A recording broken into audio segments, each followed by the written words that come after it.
Yeah. Always worry with Matt, 'cause Matt's like Frank. When Frank Sparks produced this show, there was a million things going on over there, and I was always kind of like a little worried, like, is he really paying attention?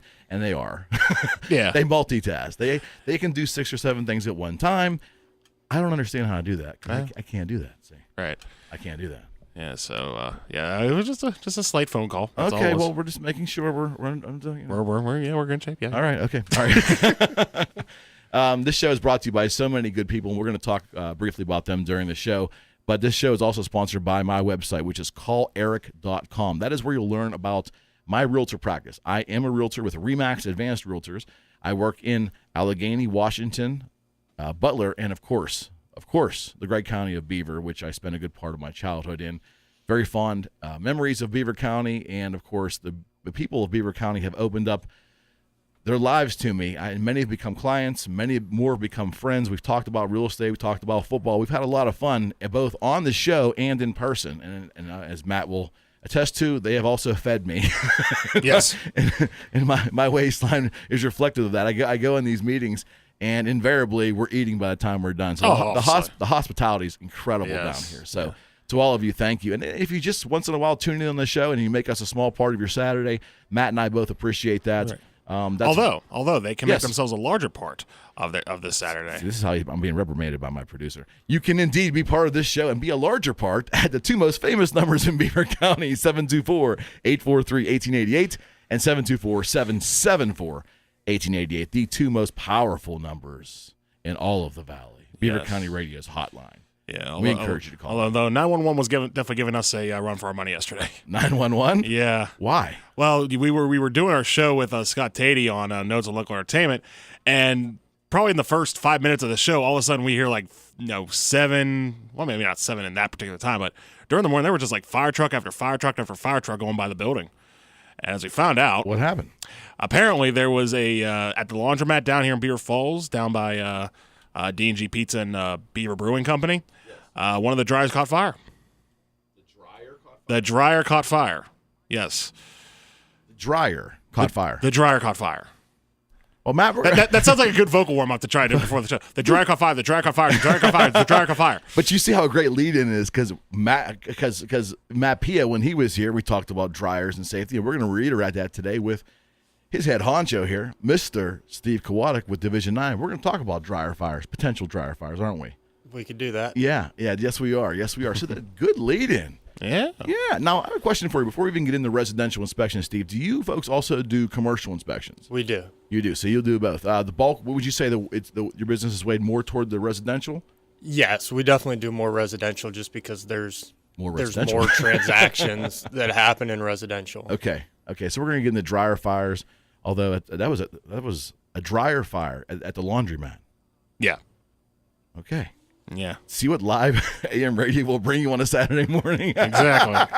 On a Friday morning. That's because That was Friday. Yeah. So we always do this before we get into our subject at hand. We always check in with Matt. Matt is the host of AM Beaver County from 6:30 to 9 every weekday, Monday through Friday. Mm-hmm. Did you work Thanksgiving Day this week? I did. You did? Yes. I've been working all week once again. Oh, my goodness. Okay. Can you give us the main topics that you faced this week, my friend?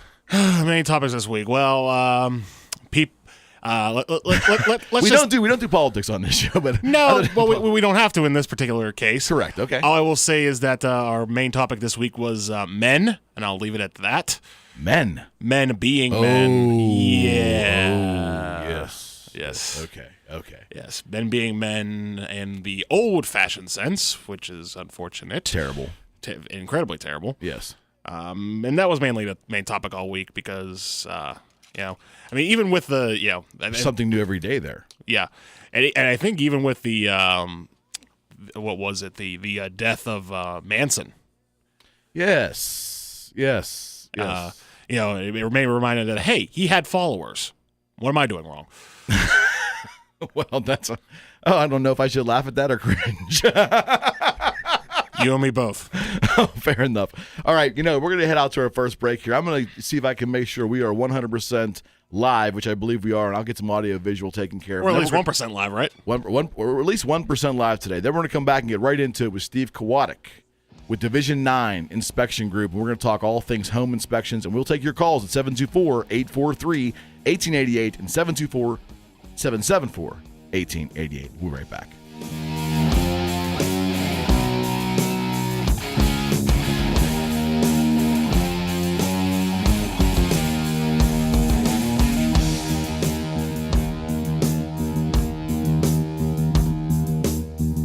Hello, friends. This is Remaxed Advanced Realtor Eric McKenna with CallEric.com and host of Your Personal Realtor on 1230 WBVP and 1460 WMBA. I really hope you are enjoying today's show. Friends, did you know that I can be your personal realtor? That's right. If you're looking to list your home or buy a new home, call or text me today at 412-613-4466. That's 412-613-4466. Or send me an email at sold@calleric.com. That's sold@calleric.com. I just love it when listeners become clients. So why not contact me today and let me put my social media advertising to work for you. Together, we can reach your real estate goals. This is your personal realtor, Eric McKenna, with Remaxed Advanced Realtors and CallEric.com. Looking for that perfect gift? Make the holiday special with a delicious box of chocolates from Roseland's Candy Castle in New Brighton. For over 100 years, Roseland Candy has continued to demonstrate unmatched passion for chocolates. Roseland's chocolates are made from scratch with only their finest and freshest ingredients. Roseland's has luscious cherry cordials, creamy pecan caramels, chocolate-covered pretzels, and so much more. Do not forget friends and family away from home by sending them a box of fresh homemade chocolates. Order online at roselandscandy.com, and remember, Christmas just wouldn't be Christmas without Roseland Candy Castle. Come visit the area's chocolate experts in New Brighton during open house on Sunday, December 3rd from 11 a.m. to 5 p.m. Santa will be there from 1 to 3. Remember, Roseland Candy Castle can ship your chocolates anywhere. Visit online at roselandcandy.com. Celebrate the holidays with chocolates from Roseland Candy Castle, 5th Avenue in New Brighton. Join 1230 WBVP and 1460 WMBA for a live broadcast at the 29th Annual Beaver Falls Christmas Parade this Saturday, November 25, beginning at 6. It's Beaver County's biggest Christmas parade and one of the longest-running traditions in the area. Be a part of Christmas in Beaver Falls. Tune in for live reports from 7th Avenue starting at 6 this Saturday. Coverage is sponsored in part by Medicine Stop Pharmacy, the Law Office of Frank Martacci, Ram Acoustical, Brighton Health, Habitat for Humanity, the Beaver Falls Health Mart, Bowman Office Equipment, and Beaver County Radio. 1230 WBVP and 1460 WMBA. Home and away, don't miss all the action of Pittsburgh Penguins hockey on 1230 WBVP and 1460 WMBA.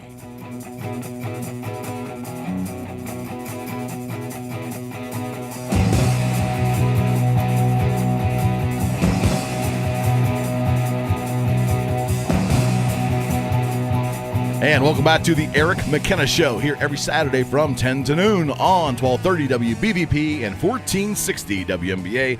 This segment sponsored by our good friends at Frags Tags, located in downtown Coraopolis for all your title, transfer, and notary needs. Contact Frags Tags today at 412-264-3018. That's Frags Tags for your title, notary, and transfer needs. Okay, we're going to get into it today right away here with, indeed, a tremendous home inspector. I'm nudging him as I say this, but no, in all reality, tremendous home inspector. And I work with quite a few. My go-to inspector, meaning that when I have buyer clients and they already don't have a particular inspector they want and they look to me for references, they are right in there with my references of a couple inspectors. And they tend to, once they start talking with Steve, once they start interacting with Matt, and they understand about Division 9 and the quality of their work, and they see the history out there, they already know. They tend to go with you guys. So right off the bat, instead of me just explaining why it's necessary when you're buying a home to get a home inspection, why don't you tell us, Steve, your thoughts now that you've been an inspector for years? And a full disclosure, Steve also holds a real estate license, so he has a very unique perspective on being an inspector, which is very insightful, very insightful. So I bring a client to you. We just come under agreement, XYZ 123 Main Street. The client comes to you. What's the first interaction that they have? So they're either, people reach out to us a lot of different ways. We'll get text messages from agents, phone calls from clients, emails from clients. The biggest thing is we need to find out exactly what they're looking for. So typically we hope that the agent has had that conversation ahead of time. Correct. and they understand the inspections that they would like to get done. Right. Doesn't always happen. So we'll take the time to kind of explain what the different inspections are. So like a home inspection, tell people we're going to check all the switches, the outlets, the windows, the doors, the appliances, the HVAC stuff, just kind of an overall run of the house. And then, you have your pest inspections and your radon inspections. And people don't always understand all those things. So we'll take the time to explain that, determine what exactly they're looking for. And then from there, we'll determine pricing and stuff based off of square footage. What they need. And, exactly what they're looking for. And, things can change. And there is some one-off things that we have no problem with that we can figure out. And really just from there, then we meet at the house, kind of go over everything. I prefer to have clients there with me so that I can walk around the house, because it's one thing to walk around a house with somebody and talk about things. It's another thing to just see it on paper. Sometimes if you just see a report and you're not there to talk about, a client can freak out when really there isn't much wrong with the house. Absolutely. There's no house right. on the planet that doesn't have anything wrong with it. And let's talk about that, because that's before even Steve gets into the nuts and bolts of the different things he looks at. I mean, we breezed over it generally, but it is really important for I say especially for a first-time home buyer. Would Absolutely. you not agree? A first-time home buyer, for certain, it's important that you attend the inspection. Now, there are circumstances where you can, work-related, maybe it's family logistics. As your agent, what I do for my buyers, I do my best to accommodate them. And if they need a ride, or if they need to, and if they can't be there, I will go as the agent. But if they can all be there, it's important for them to be there. And that's because you're going to give them firsthand information and answer some general questions from them along the way. Is that correct? Yes, and there's going to be stuff that we're going to talk about that isn't going to be in the report. Like Okay. dryers. It's something that we talk Dryers. about Thank you, with Matt. every client. The majority of home fires are caused by dryers. So we talk about some stuff that isn't in the report, but is good information to have as a homeowner. Absolutely. Okay, so we'll walk it through. We'll take a standard home, 4-bedroom, 2-bath, 2.5-bath home. You meet the home buyer there, and you first. Where does typically do you start the inspection? So the first thing that we do is just kind of walk through the house, walk around the house, just to get a general idea of everything, sort of see everything, see if anything large jumps out at us.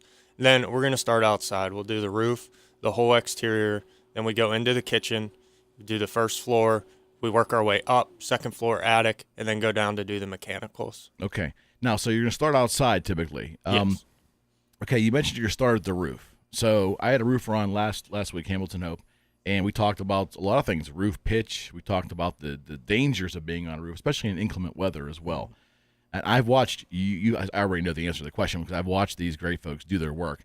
They do something that a lot of inspectors don't do. A lot of inspectors, my experience has been, they do a line of sight inspection. They may take a telephoto lens from a camera from the street level, and they may take a picture of the roof.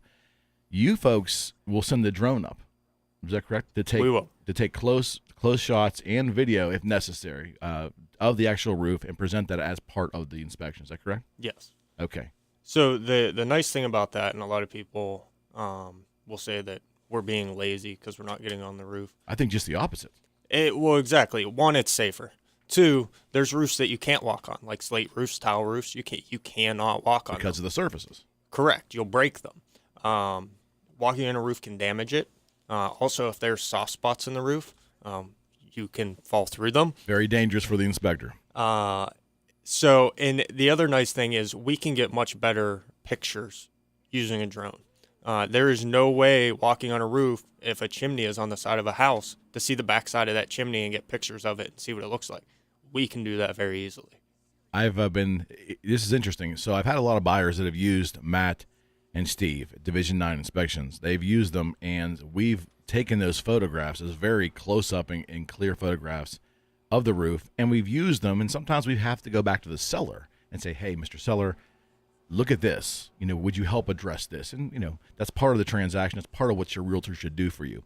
I can tell you from these photographs that I've seen, it makes our jobs as realtors much easier because we can help our clients because they have a better understanding of the actual condition of the roof as opposed to a fuzzy, out-of-focus telephoto lens. I mean, I've seen some really interesting or sketchy photographs of roofs, and then on the other side, they come to me as I have the seller, and the buyer will come with their inspection with these fuzzy photos and want us to fix things that we can't even determine, honestly, if there are even things that need fixed. I mean, Steve knows, because I've called Steve to go up for my seller at times to check out a prior inspection to make sure what we were being brought was actually true. So when Division 9 uses the drone, to say that that's lazy is just ridiculous. That's using technology to its utmost. I mean, I've seen inspectors put the extension ladder up and jump on roofs, and I've seen things that probably wouldn't be good, what I would call not good practice. I'm talking about jumping on roofs to check their rigidity and so forth.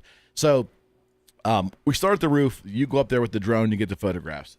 While you're up there as well, are you also checking the soffit and fascia and the gutters at that point too? Yeah, so we're looking at soffit and fascia, gutters. We're looking at roof vents, vent stacks coming through the roof, basically all encompassing of just the upper part of the building. Okay, because Hamilton spent a good amount of time last week talking about the importance of having clear and correctly sloped gutters. And I was smiling because you and I have had that conversation many, many times on property, Steve.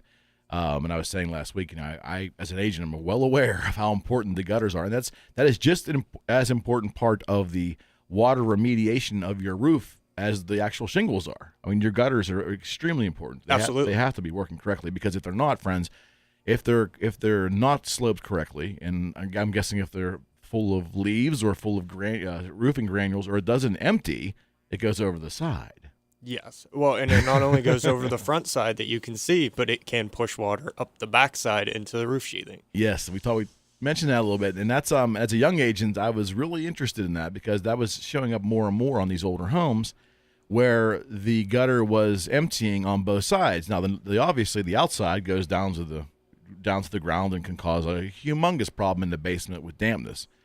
But the other part that I learned as a young realtor from Steve and Matt was that when it spills out on the roof side, it then goes into the roof where the shingles actually meet the framing in the actual house.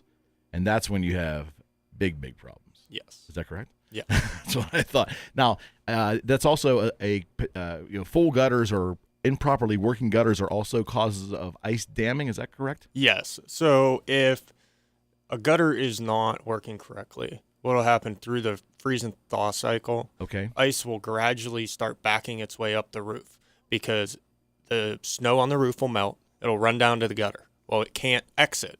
So then cold weather comes at night. It freezes. Well, the next day, sun comes back out. It's going to thaw that snow before it thaws that chunk of ice. That water is going to run down. It can't leave. That night, it freezes. And just progressively it'll get worse and worse. Cycle. And back its way up the roof and dig up underneath the shingles. And that's and oftentimes that is a big problem. And I've had sellers that this has happened over time, and the sellers were the first to admit we never paid any attention to our gutters. We just never did until it was time to sell. Yes. And then they realized, oh my. And sometimes, correct me if I'm wrong, but depending on the way the roof is built, you sometimes can go into the attic and you can actually see, because of a result of ice damming, a lot of sometimes wood rot or wood decay on the actual roof itself.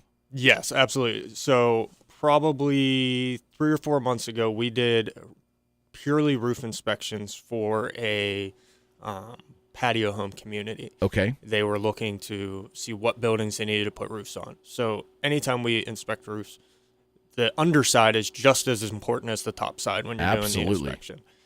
And there was some spots that we felt was prone to ice damming because of the way the gutter setup was, and it was really just the way that it was built and put together. We went inside, and every one of those spots, you could see where there had been water damage on the roof sheathing on the underside in those spots. So would you recommend today, even if someone isn't remotely thinking about selling their house, but if they have access or attic access, if they go up in their attic and they just check around the roof, around the edge of the house, if they were to see like water discoloration or water stains on the actual the under roof and see that, that's a sign that they may indeed have ice damming. Is that correct? It's potentially a cause. It is possible. However, oftentimes when roofs get redone, if the sheathing is not in bad shape, it doesn't get replaced. So Okay. you could see evidence of Old sheathing. old water damage from the previous roof where that problem is completely solved, Okay. it's not a bad idea to look, but don't hire somebody to come out and Tear your roof apart. tear stuff apart based on just what you saw. Have somebody really check and see if there is a current problem. Okay, and that comes down to, again, understanding what you're doing. And most of us, most of them, I include myself, I have a working knowledge because I'm a realtor, but ultimately, most of us don't understand them, even the mechanicals, the construction aspects, things to look for in our home, and that is the service that Steve does with Division 9 Inspection Group. You guys do a lot of home inspections for people that are not even selling their homes. They basically want you to come in, give them an assessment of their current assessment of the house, and also that inspection you leave with them is kind of like an owner's manual to the house. Am I right? Absolutely. So our inspection, when we send the report, it comes in a hyperlink that is there forever. And at the end of it, the last page of the report is basically an owner's manual of a house. And it breaks down all the major systems of the house. You click on that, it takes you to a link that it'll tell you everything from average cost to remodel certain aspects of the Right. home, to certain preventative maintenance things that you could do to extend the life of different materials in the home, things like that. There isn't too many people out there that have reports of that magnitude. I can attest to that. I do a lot of real estate. I also list a lot of homes, and oftentimes Steve and Matt are not the inspector for our buyers, and I get other reports, and I always compare them to yours. I do, because they're just not as detailed generally.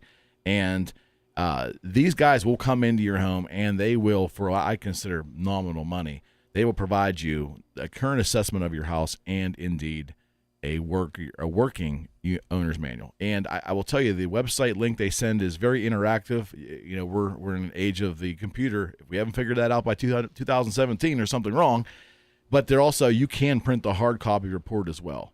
And depending on the size of the house, square footage, potential issues, that report can vary, but it can be over 100 and some pages long. I've seen them, and it's very detailed and very user friendly. I will tell you, it's very easy to understand.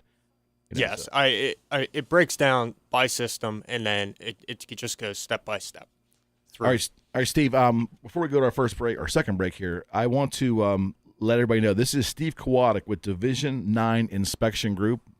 I call them Division 9 Home Inspections. I get my wrist slapped by that, but that's how I know them, because they do my residential inspections for my buyers.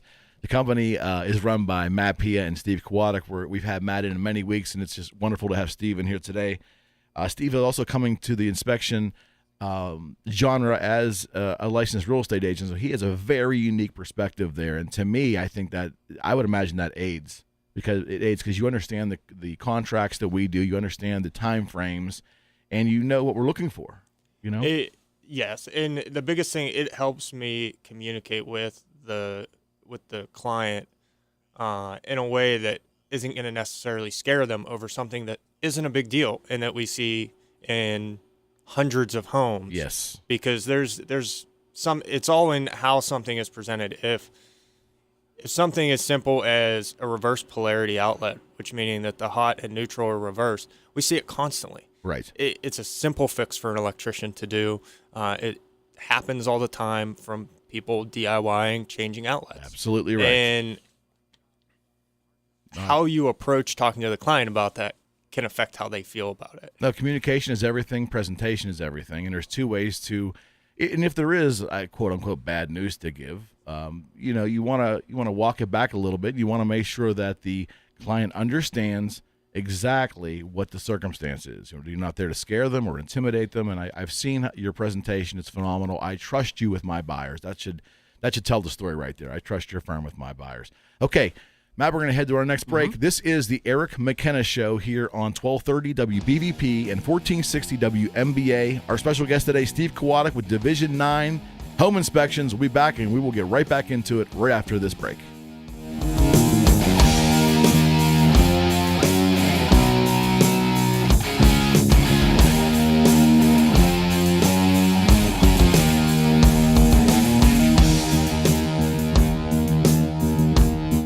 At Young's Jewelry in Rochester, they have their own wish list. That's right. Just like you have things you'd really like to have, so does Young's Jewelry in Rochester, and they're willing to pay instant cash and the highest prices to get what they're looking for. If you have silver or gold, coin collections, gold rings, chains, bracelets, pocket watches, Rolex watches, silver bars, or anything marked sterling, also classic rings, wristwatches, silver dollars, anything platinum, antique jewelry, any size diamonds, old musical instruments, Tiffany, war medals, old costume jewelry, foreign coins, or paper money. That just names a few. Young's is buying just about anything. For 43 years, people have turned unwanted items into cash at Young's Jewelry in Rochester. Pick up a card with a complete list of everything on Young's wish list for free and put instant cash in your pocket today. Young's Jewelry, Brighton Avenue, Rochester, paying top dollar for all your unwanted items. Join the 28th Annual Beaver County Festival of Trees in the Lodge at Brady's Run for a dazzling display of over 30 trees and wreaths. If you haven't been to the Beaver County Festival of Trees, you need to make plans this year. The Beaver County Festival of Trees is one of the most outstanding Christmas season events in the entire tri-state area. The festival opens Thanksgiving evening from 5 p.m. and is open Friday, Saturday, and Sunday noon to 9 p.m. And don't forget, Sunday, November 26th is Armed Services Appreciation Day. Admission is only $5. Enjoy the sounds of the season entertainment during the festival. Stop by Candy Cane Lane Gift Shop and choose a special holiday gift or novelty for a family member or special friend. During the festival, you can buy your favorite tree or wreath without having to attend an auction. And of course, visit the North Pole Cafe for a quick snack of traditional favorites. Snoopy, Rudolph, Frosty the Grinch, and others will be strolling throughout the festival. Enjoy an amazing outdoor lighted show and displays including a chainsaw carver and a real live reindeer on Sunday. Net proceeds benefit Children and Youth Services Advisory Board and USR Corps.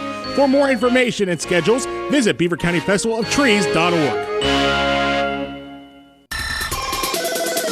724-843-1888 or 724-774-1888. Those are the Beaver County radio numbers and probably the most famous in all of Beaver County.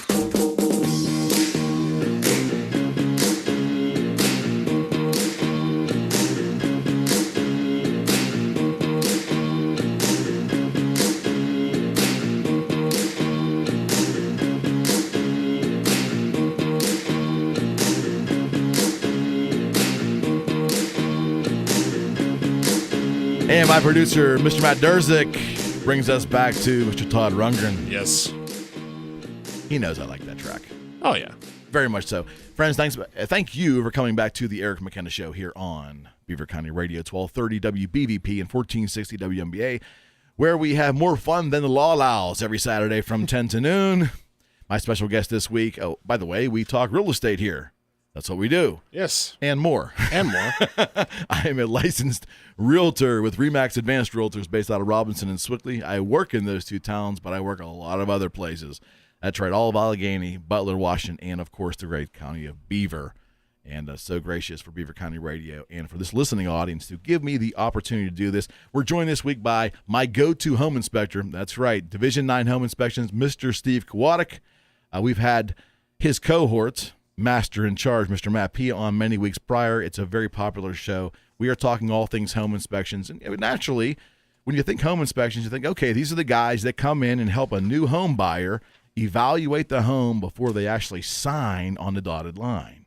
But I want to talk for a second, if we can deviate. We're in the middle of talking about roofs and so forth, Steve, so bear with me, but we're going to deviate 1 second. I want to reiterate that you folks offer your services to someone just wanting an owner's manual to their house. Yes. Just wanting an assessment. And you also do a service that I really like. It's called a seller's evaluation. That's a little less expensive than an actual report, but you go into someone potentially getting ready to sell their house and you give an assessment saying, hey, Mr. Seller, you may want to consider these things in your home before you list, because when another inspector comes in for a potential buyer, these are more than likely going to be issues. And as a seller, you get the opportunity to address these ahead of time. Yes. Which is wonderful. Well, and the biggest thing with that is, as a realtor, you know that there are times that an inspection report comes back and there's some very costly things on there that a buyer will ask a seller to take care of, and the seller had no idea there was even an issue with it. Correct. And now they're struggling. They accepted, say, their bottom dollar on the house, and things can fall apart over the fact that they didn't know about this big dollar issue. Whereas if you know about it ahead of time, say you don't have the funds to take care of it, you can price accordingly.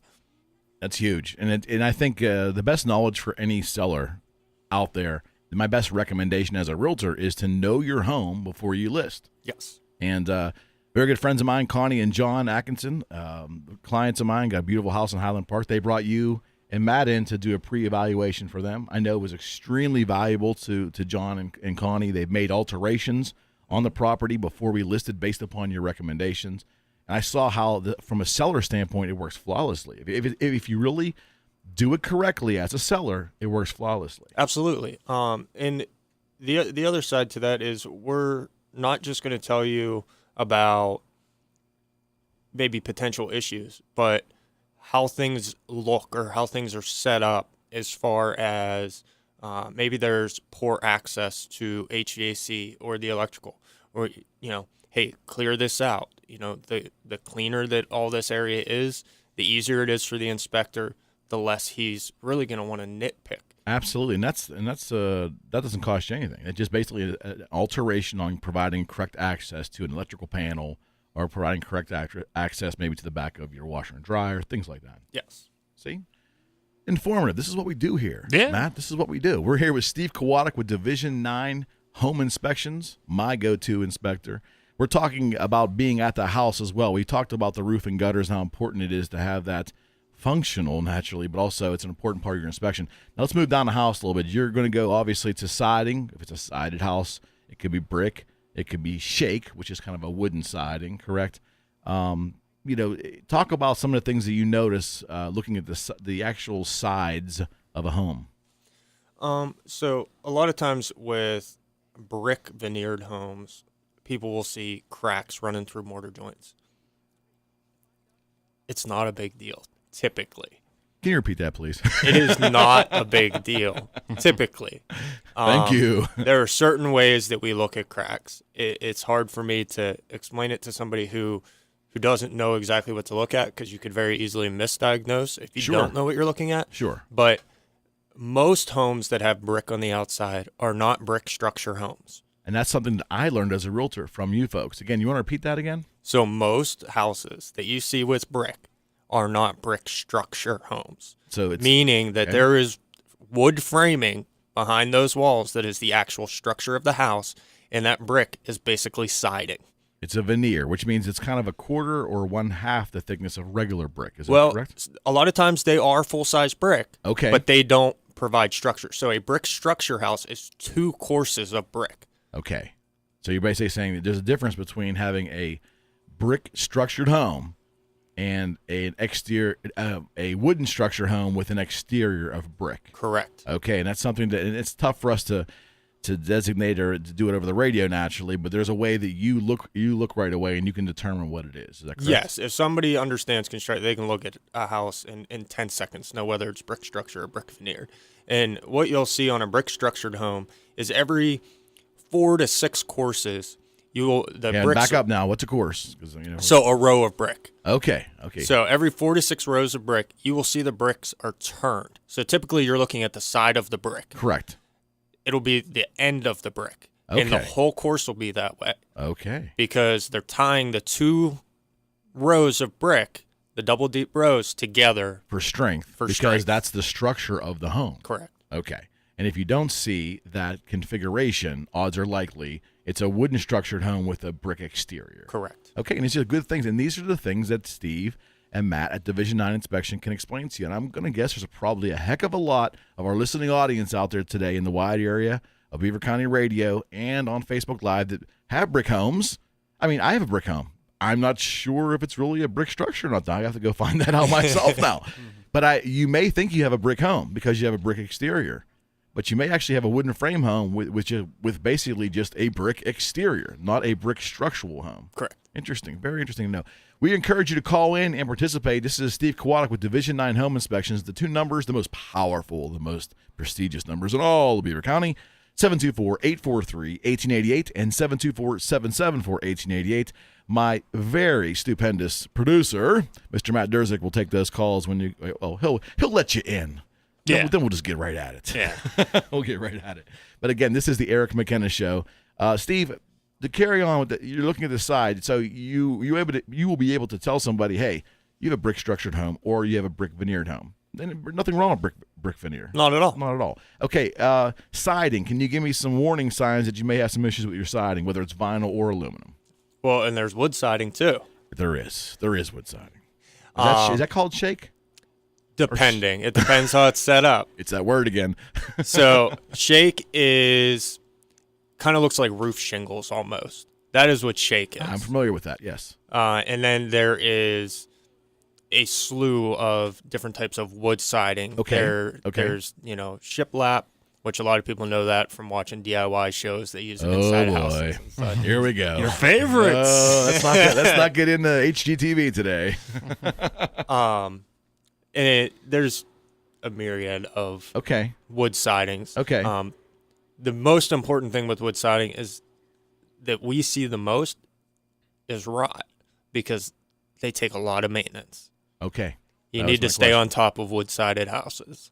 If they are cedar shake, you just need to kind of every year see if any have come apart, anything like that. Get them cleaned. There's a chemical that they can spray on them that kind of helps maintain them over the years. But a lot of wood siding, you see painted. You need to make sure that it's exterior paint. Yes. And you need to stay on top of painting it or sealing any cracks or anything like that, so that water doesn't get in the backside of the wood, because the majority of them are basically plywood, which is a bunch of plies that are glued together. Okay. And if water gets in there, they'll start to delaminate and open up, which just causes rot to happen. No question. Even faster. Okay. So wood, obviously, that's having a wood-sided home in any configuration requires maintenance, and that's that's something that you folks look for naturally. Yes. Okay, we have some time. Let's talk about foundations for a second. Now, I have an old house, 100 and some years old, and I have a sandstone foundation. Mm-hmm. Yes, I have a sandstone foundation. It's a little. Sounds like a law firm, the Sandstone Foundation. It does. It does. Very good. Yeah. Very good. Besides sandstone, which I'm sure most of us know what that is, it's just it looks like it's usually painted in white, typically, or would you not say? And it's kind of rough looking, and it looks old. And if you touch it sometimes it'll crumble on you. Yeah, it just looks like stone thrown together. Pretty much. Okay. Now, most of the foundations that we do see, though, are large concrete blocks. Is that correct? For the majority of it, yes. It all depends on the age of the home, but yes. Okay, so part of the inspection that you have is obviously the foundation being a very important part, and you go in and you'll look at walls. Talk to me when you look at walls in the basement. So when we look at walls in the basement, if it's an unfinished basement, we're looking for cracks. And again, you may see some cracking through mortar joints. It's just typical settlement cracking. Everything that is built settles a little bit. Concrete doesn't flex, so it's going to crack. It's not a major structural issue if you see that, if they're not opening up or they're not moving. But you should seal it, because then it becomes a water entry point. Understood. We're looking for structural issues where we see like point load cracks, which is like a crack running directly straight up through the center of the brick, cracking the block in half. Right. And we're looking for water intrusion. Water's a big one. We're going to get into that on the other side of the hour here. We're going to talk all about water. But generally on the structural side, friends, I've had buyers who have gone in, looked at a house, put the offer in, and as an agent, I look around too before we ever get to the inspection point. I do my best, observation and knowledge. And I look for things as well, things I learn. I'm not an inspector, and I wouldn't tell them not to make a purchase or to make a purchase based on a guess. But I look for things, and one of the things that's very hard for someone who's not trained is to look at a wall and determine if there is an area of concern, whether the wall is bowing or not. And I know you and Matt have saved my buyers thousands and thousands of dollars by not alarming them when unnecessary, but also pointing other walls out that needed addressing. And oftentimes the seller will address them. And Matthew Wall Anchor Service, give him a little plug there, or someone that comes and put the walls at Wall Anchors in that did do a great job, and that can remediate a wall. Am I correct? Absolutely. Yeah, but just talk a little bit about how you inspect walls and a little bit about the bowing concern. So anytime we're looking at a masonry structure wall, okay, we want to look down the wall. Okay. So, stand with, say, your right shoulder up against the wall and look down the wall. I always look for if there's any plumbing lines or anything like that kind of run down the side. It makes it a lot easier to see if there's any deviation there. Good point. Because a pipe is straight. Correct. Typically. Right. Typically. So you can see if there's any deviation there. Okay. All houses move. You have to determine how much movement, where that movement is. There's a lot of different types of movement. There's straight bowing, which is typically a water and earth issue. Okay. There is what is called lateral movement, where blocks are actually sliding off of each other, right? Which can be more of a point load issue, right? So we're looking at all of that. We're always going to recommend further evaluation if there is any type of bowing. Gotcha. Because we're not structural engineers. Right. But you're there to point out that this needs further addressing. Correct. Okay. We have a call? Yes, we do. All right. Good morning. You're on the Eric McKenna Show. Hey, good morning. Good morning. I have a question for you guys concerning inspections. Now, what about insect inspections, termites, ants, and stuff like that? Do you guys also mess with that? We do, yes. So we are certified wood-destroying organism inspectors as well. So we're looking for termites, wood-eating beetles. We're looking for carpenter ants, carpenter bees. And a lot of people really worry tremendously about wood-destroying organisms. As long as you kind of catch them on the front end, or take very small approaches to really keep them from getting into the structure of the house, most yards have carpenter ants somewhere in them. Right. If there's mulch, there's carpenter ants around. So yes. I'm sorry, go ahead. No, I just, as a realtor standpoint, what I like about Steve and Matt is, if they also make a determination on the age of, like say you have potential holes in a piece of wood in your basement, you can make a determination whether those are active or whether they're non-active. Is that correct? So yes, we can get a pretty general idea of whether this was an old issue or whether it's a new issue. And a lot of times people will see, I'll say, damage tracks that are from carpenter ants, and they think that it's from a termite, and the damage that they leave behind are very different. Okay. Because termites actually eat wood. Carpenter ants do not. They just live in wood. Okay. So the clarification is important too, because you're not out to alarm people unnecessarily either. Correct. Yeah, that's interesting. One other question, if I can. Sure. Concerning subterranean inspections, in other words, basements leaking and stuff like that, are you able to determine things like that in a home when you go in to inspect it, or is that a little bit more difficult to? Sometimes there's going to be obvious signs, but there's also probably ways to cover up signs or something, Yeah, so it's really going to depend on if it's a finished basement. Finished basements with full drywall walls and carpeting in it, or, hardwood flooring in, things like that, makes it much more difficult for us to be able to determine if there is any, water issues, things like that, because it has to be pretty significant for us to be able to see that coming through the drywall or out onto the floor, things like that. Now, unfinished basements, there's easy signs that some people don't realize is from water. Effervescence is one of them. If you ever see, it almost looks like calcium buildup running around the mortar joints. So it's like a white powder? It's like a white powder. That is actually moisture that is seeping in, and you will see that long before you ever see actual water. Okay, so that's an early warning sign. It's an early warning sign. The other thing is, in my personal opinion, I think that people really overstate, I have to have a dry basement.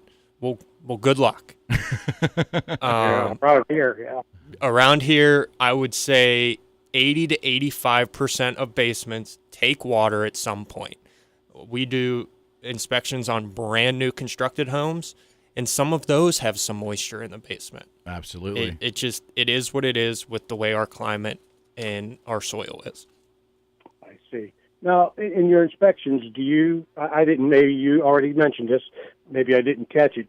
Do you give recommendations of certain issues that you may have found, like what you should do about a leaky basement or, some other roof problems or anything like that? Like to recommend, well, this is what the problem is, this is what you can do about it, or something like that. We do. So we'll give you kind of the steps of different ways to take care of it. Wet basements is one that we get asked constantly. And there's many different ways. Now, because we have a construction background, our best answer is to approach it from outside. Keep the water from ever getting into the foundation. However, if you go and dig up around a foundation, you're talking from $10,000 to maybe $40,000, depending on the size of the house and what the layout is. Wow. But You're there's other ways. French drain and exactly. sealing Dig the, up, put French drain in, put water proofing on the foundation. I mean, that is the best way to do it. But you see a lot of but it's not cost effective. You see a lot of internal remedies. Yes. So there's also interior French drains that are literally a fraction of the cost. With the sump pump, generally. Correct? Yes. So what they do is they put what is called nipple board up across the interior of the foundation wall. So if water does penetrate it, it runs down. They cut a trench around the perimeter of the basement, put a French drain in there. That water runs down into that French drain to a sump pump, and it gets pumped up and out. Mm-hmm. You're allowing water into the house, but you're not allowing water to any of your furnishing stuff.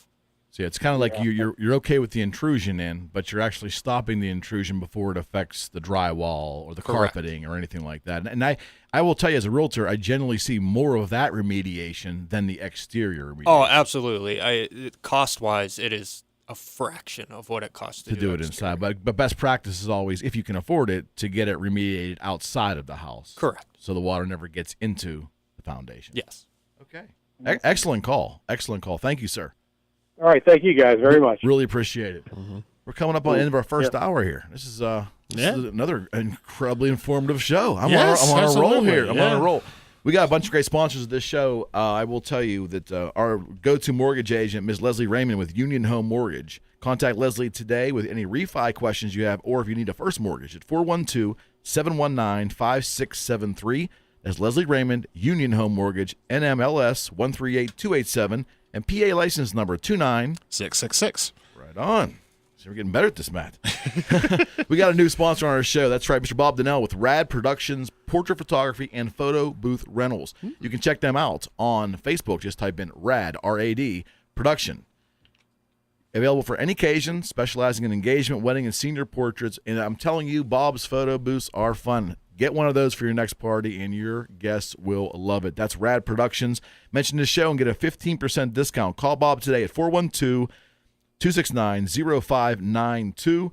And, of course, our good friend, Mr. Jim Taddeo with Quality Baths for Less. If you're thinking about any kind of renovation in your bathroom, whether complex or simple, Jim's the man. That's Jim Taddeo, QualityBathsForLess.com, 412-758-7345.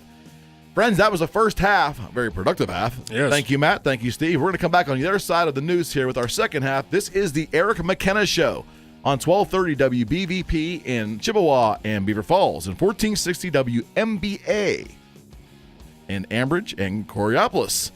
Now it's time for Town Hall News.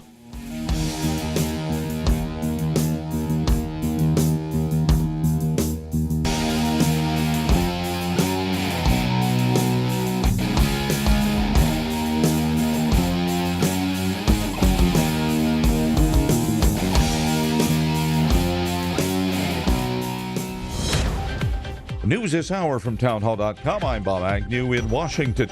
The UN Security Council and Secretary General Antonio Guterres are condemning in the strongest possible terms, they say, the attack yesterday that left 235 people dead at a mosque in Egypt's Sinai Peninsula. This man worships at the Islamic Society of Boston's mosque and says the attack is simply unexcusable. Today we had a shooting in Egypt, but at the end of the day, it's really sad, but at the end of the day, my point, you can't make any point by killing people, and you can't make any point by going inside in a church, in a mosque, and killing people. This man, who also worships at that Boston mosque, says, make no question about it, such attacks are against the religion of Islam, he says. Islam represents the peaceful, friendship, brotherhoodness. It doesn't support the evil act that is causing all this sort of act. And it is believed that the attack, which UN Security Council has condemned as heinous and cowardly, was carried out by a faction of the ISIS terrorist group. It's the worst ever such attack in Egypt. The House is set to take a vote next week on a measure that will require anti-harassment training for lawmakers as well as staff members. Here's correspondent Jackie Quinn. House Speaker Paul Ryan had announced that anti-harassment and anti-discrimination training would be required. This is a formal vote on a bipartisan resolution that mandates that training. The Senate has already approved a similar measure. The House vote comes at a time when Congressman John Conyers, a Democrat from Michigan, and Senator Al Franken are accused of improper behavior and are potentially facing ethics investigations. Jackie Quinn, Washington. The Consumer Financial Protection Bureau now finds itself with 2 acting directors and a conflict with the administration.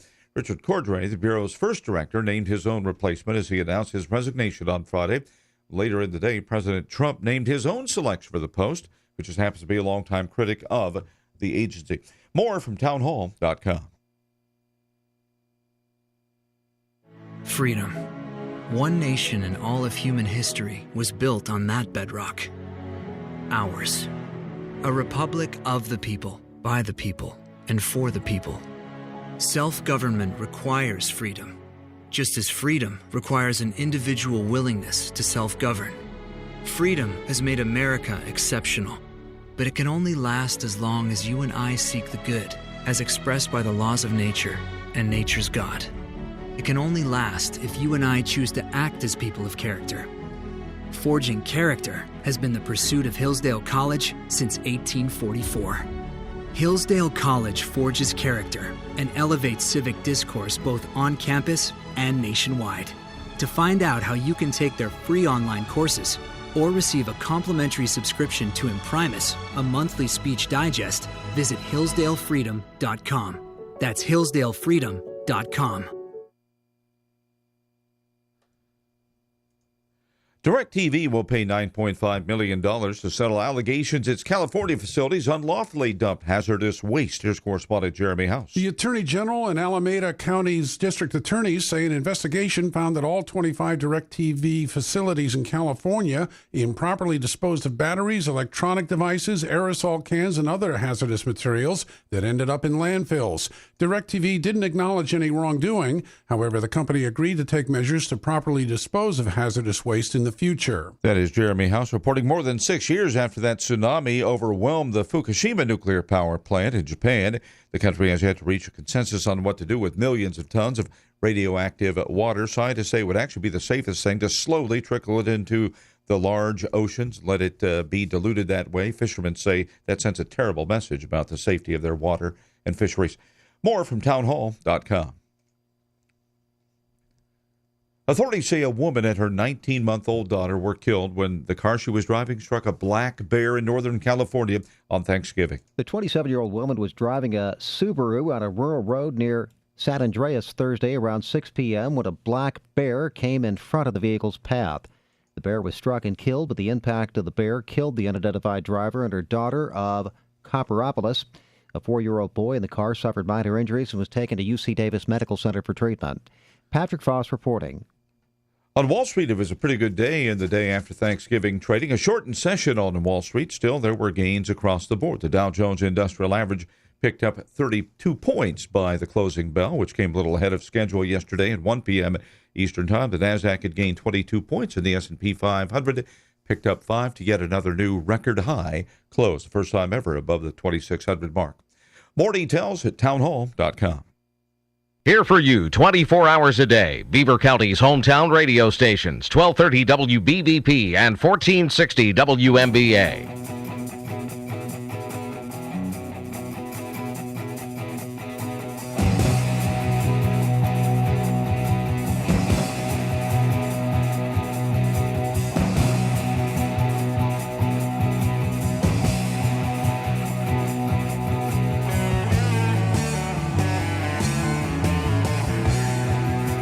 And welcome back to the Eric McKenna Show, live every Saturday from 10 to noon. That's right, it's Beaver County Radio, 1230 WBVP and 1460 WMBA.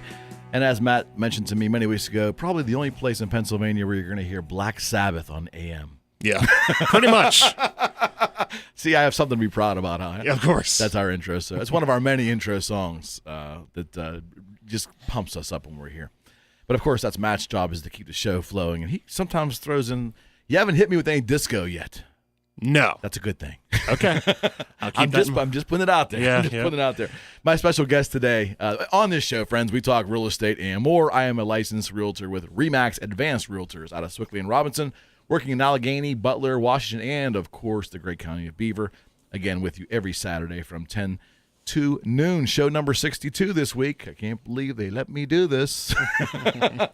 We're here with my good friend and my go-to home inspector, Mr. Steve Kowatic with Division 9 Inspections. And we're talking about all things inspections. We've talked about the roofing, the siding, the gutters. We talked, right now we're on foundations, and we're talking quite a bit about how Steve inspects basements. And, of course, basements are kind of a culprit for water intrusion. I like to say sometimes it generally starts on the roof, something wrong with the roof, but it ends up in the basement before we seem to notice there's a problem. It definitely can. Yes, it definitely can. We talked about looking for bows in concrete wall. We've talked about sandstone foundations. We talk about effervescence, maybe that little white powder stain sometimes you see on your basement wall, which is maybe a little warning sign you may be had the start of a water issue. Is that correct? Okay.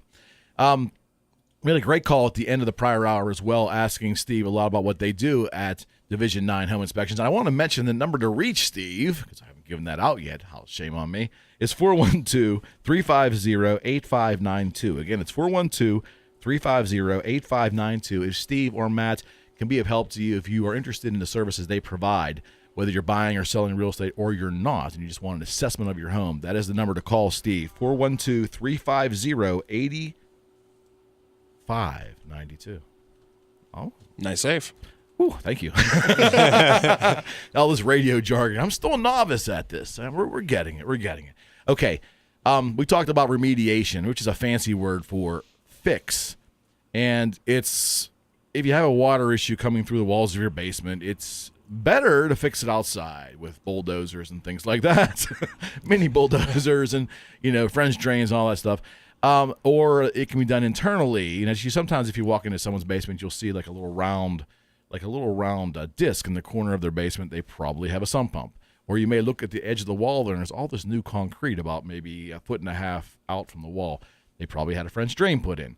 That's another way to do it, and it's more costly. And Steve has a preference. He, as any good inspector, would like to see you correct it on the outside. But if your budget does not permit that, the inside is a viable option. Is that correct? Okay. All right. Let's walk up the basement steps, and let's start talking about going through the home. Okay. So a lot of what we'll see under sinks and things like that is shut-off valves that are starting to leak. So you'll see like a white buildup around it, or it might be like a bluish-green color. Okay. That means that water is getting out of that valve and is evaporating, and that's what it's leaving behind. So that is a sign that that valve is going to need replaced. We say in our reports that those are leaks because technically they are leaks, and they are going to grow over time if you don't take care of them. Funny how that happens. It is. Funny how that happens. Now, I can tell you, there's a lot. That's a place that no one ever thinks. They kind of minimalize. Oh, I have a small leak under my vanity in my powder room, and they never address it. And those small problems become big problems. Yes, absolutely. And a lot of times we will see in the plumbing trap, so the drain coming out of the sink, we'll find leaks because we test them how nobody does. If you fill the sink up with water and then let it all go at one time, it will completely fill that pipe. Yes. Which will show you a leak. Correct. If you're just running the sink at half faucet strength, you're never going to find a lot of the leaks. Little trick of the trade. So you're doing, for your buyer, you're doing the best test available to really see if there is a leak there. Yes. Because the way the way the sink's being used normally won't show that leak. Yes, or it may be so minimal that you can't see it with your eye. All right, friends, this little section of the Eric McKenna Show is sponsored by our good friends at Hope Roofing. That's Hamilton Hope, with Hope Roofing, over 25 years of serving the good people of Beaver County and all of southwestern Pennsylvania. Any questions on your roof? You think you might need a new roof, or you just want an evaluation? He's our go-to roofer. Hamilton Hope, 412-264-7598, 412-264-7598. Honesty, integrity is not going to take it to the cleaners. That's how Frank Sparks talks about Hamilton. He's not going to take it to the cleaners. Great guy. Call Hamilton today or check him out at hoperoofingandgutters.com. Okay, Steve, so you're checking, obviously, plumbing in the house, vanities in the bathrooms. Obviously, utility tub, got to check that as well. Yes. Although that probably comes in a later portion of the inspection when you look at the hot water tank and all that good stuff. We'll get there. But the vanities, the kitchen sink's a big one, naturally. Especially, you're going to be more inclined to potentially have a leak over time if you've got a disposal system in there, too, I'd imagine, right? Not necessarily more likely. Okay. It can just be a little more complicated for a novice to fix if there is a small leak. Okay, so if we move upstairs and we get into the bathrooms, and we're talking like not powder room, we're talking about full baths. You folks check the showers, you check everything. Yes, so we're going to check everything. So we're looking at bathtub and shower surrounds to make sure that the caulking is, sufficient and not That's cracked. always a big thing. Which we see that a lot. Okay. I just did an inspection a few days ago that there was a window in the shower, 1950s normal house, and the around the window for the surround, the caulking was gone. So it's just driving water back behind that surround. That surround is only as good as the edges being sealed. Absolutely. And then it's going to mask any problems being there if there is water intrusion behind it. Okay. We're checking to make sure that toilets are tight to the floor. You would be surprised how often we find toilets that loose toilets that wobble and wiggle and are not tight. Obviously, I don't want poo water running down inside my walls. I want my toilets to be tight. Yes, absolutely right. And that was so eloquently put by you as well. But right to the point and accurate as well. Fair enough. Talk a little bit about mechanicals. We don't want to skim over that. You're naturally going to do a furnace inspection. Most houses in this area, are natural gas forced air. Correct. Most. But you also will see oil furnaces with forced air typically. And you also will see electric on occasion. Yes. Okay. And you guys, naturally, you inspect them all. What do you look for when you look at a furnace? So with either an oil furnace or a gas furnace, we're looking to see how the burners are burning, to make sure that the flame is steady, it doesn't flutter or wave around when the fan motor's on. That can be an indication that the heat exchanger is bad, which means that it's allowing fumes into the air that's circulating in the house. Understood. We're looking for soot buildup, burn marks, making sure that the fan is functioning correctly, isn't showing signs that it could be wearing out. Okay. The biggest thing that we see with furnaces is cleanliness. People don't get them serviced. They don't get cleaned. The dirtier the furnace is, the less efficient it is. Right. And then with oil furnaces, there's a little bit more to it. They're a little trickier. I'm not going to bore you with kind of the details of it. But then, there's also boilers out there. A lot of people have radiant heat. Yes, forgot about boilers. Yes. So, for lack of a better term, it's a tank with a flame under it. Pretty much. It doesn't get much, simpler as and far as... And radiators in the room. Yeah, it doesn't get as much simpler as far as, what the core of it is. Now, there are new high-efficiency boilers that are all computer-controlled and extremely high tech. Sure. And then, there's electric heat. The furnaces are similar. But in that aspect, we're looking for cleanliness, function, things like that. Obviously, we don't have to worry about CO2 in that aspect. Sure. Absolutely. Okay. And then what about the AC units? Because that's, when it comes to summertime around these parts, it gets a little humid. So with AC units, inside, there's what's called the A coil that sits typically above your furnace if you have a updraft furnace, meaning that the air flows up through it. We're looking for any signs of water leakage because they create condensation. You want that condensation to go where it's supposed to go and not come leaking out of places, because then it will be rusting away parts inside. Make sure that any of the ports that are not being used are sealed. Then when we look at the lines, we're making sure that none of them are icing up. So the return line will actually get iced up if the refrigerant is low on an air conditioning system. Did not know that. And the more that it ices, the more of a problem it can become, to where it could actually freeze solid and it doesn't allow it to work correctly and then cause catastrophic failure to other parts in the air conditioning system. Okay. And then with the condenser outside, making sure that the fan runs, doesn't make noise, kicks on like it's supposed to.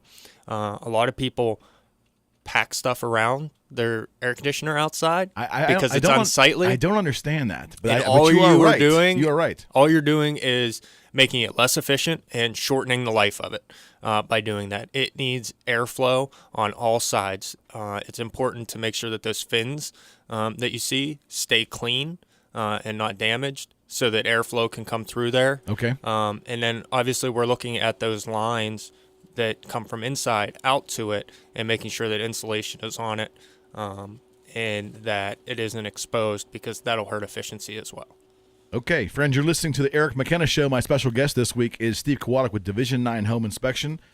Steve can provide these inspection services to you, whether you're buying or selling, or you just want an assessment of your house and a home owner's manual. You can contact Steve at 412-350-8592 or visit Steve and Matt with Division 9 at division9inspection.com.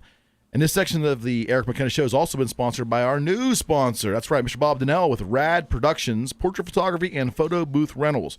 Available for any occasion and specializing in engagement, wedding, and senior portraits. We're in a photo booth for your next event with Rad Productions photo booth rentals. Your guests will have a fantastic time with a variety of unique props and really, really memories to last forever. These are great things. Bob does a great job. That's Bob Donnell with Rad Production portrait photography and photo booth rentals. Mention the show. It's 15% off. Contact Bob today at 412-269-0592. Again, that's 412-269-0592, or look them up on Facebook at Rad, R-A-D, Productions, Portrait Photography.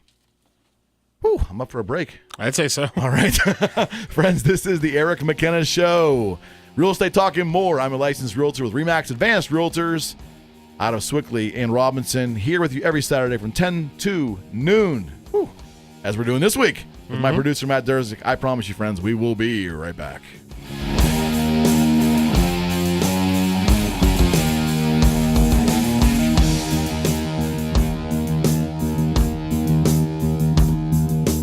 Hello, friends. This is RE/MAX Advanced Realtor Eric McKenna with CallEric.com and host of Your Personal Realtor on 1230 WBVP and 1460 WMBA. I really hope you are enjoying today's show. Friends, did you know that I can be your personal realtor? That's right. If you're looking to list your home or buy a new home, call or text me today at 412-613-4466. That's 412-613-4466. Or send me an email at sold@calleric.com. That's sold@calleric.com. I just love it when listeners become clients. So why not contact me today and let me put my social media advertising to work for you. Together, we can reach your real estate goals. This is your personal realtor, Eric McKenna, with RE/MAX Advanced Realtors and CallEric.com. Now you can get everyone on your Christmas list just what they want the most at the absolute lowest prices anywhere at Young's Jewelry and Coins in Rochester. Young's is so sure that you can't beat their prices that they'll give you your 14-karat gold jewelry purchase for free with the proof of purchase from any major department store or jewelry chain if you can find a more comparable item for less. And now's the time to save on all tennis bracelets, engagement rings, gold watches, diamond earrings, and much, much more. At Young's Jewelry and Coins in Rochester, they guarantee you pay less. Guaranteed not to be undersold on thousands of items with the largest selection of 14-karat chains, gemstone rings, bracelets, earrings, diamond bracelets, and more. Young's has a world of brilliant choices for both him and her this holiday season, all at guaranteed lowest prices. Young's Jewelry and Coins is located on Brighton Avenue in Rochester. Put Young's Jewelry and Coins #1 on your holiday list. Young's Jewelry and Coins, Brighton Avenue, Rochester. This is WBVP and WMBA.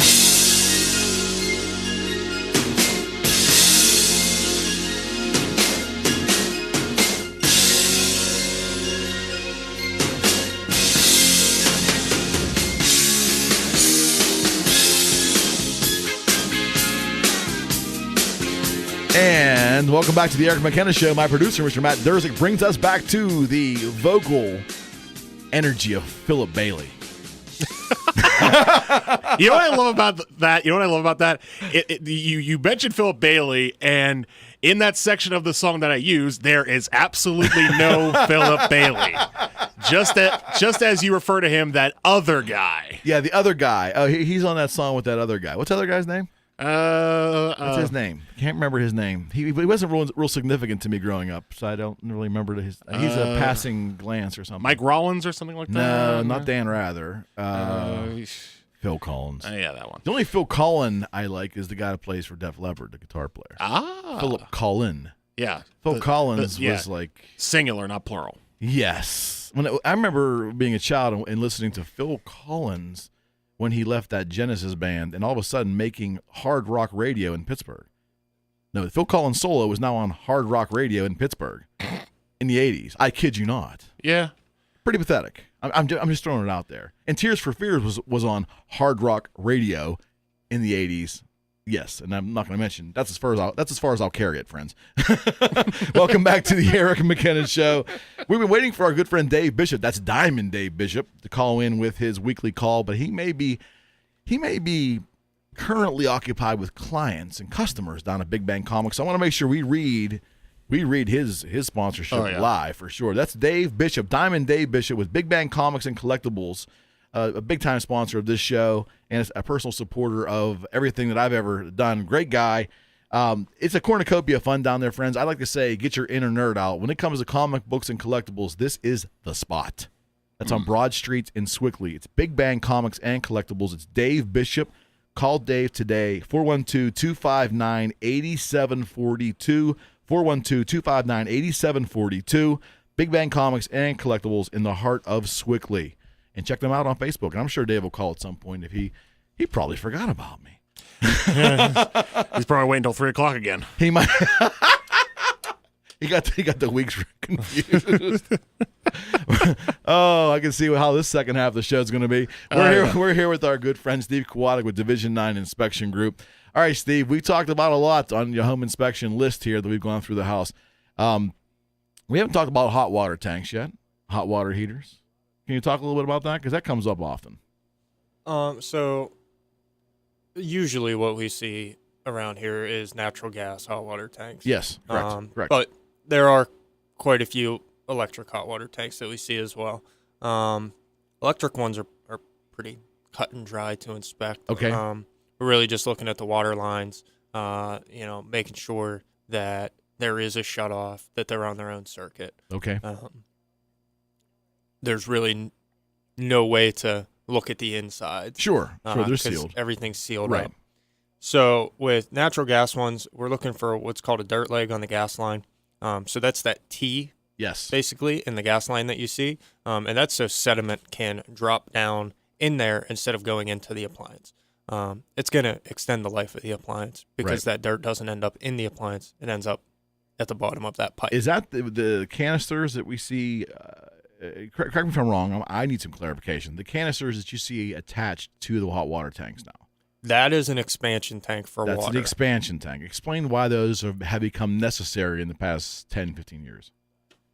They've always basically been necessary. But they weren't. However, they weren't have used. they have now become mandatory with replacement. Yes, mandatory. So love that word. As you heat water, it expands, obviously. Right. So as that water expands, it can at times want to push back into the cold water line that it came into. Okay. It could want to push water back there. What that tank is there for, it is basically a bladder inside there with a spring.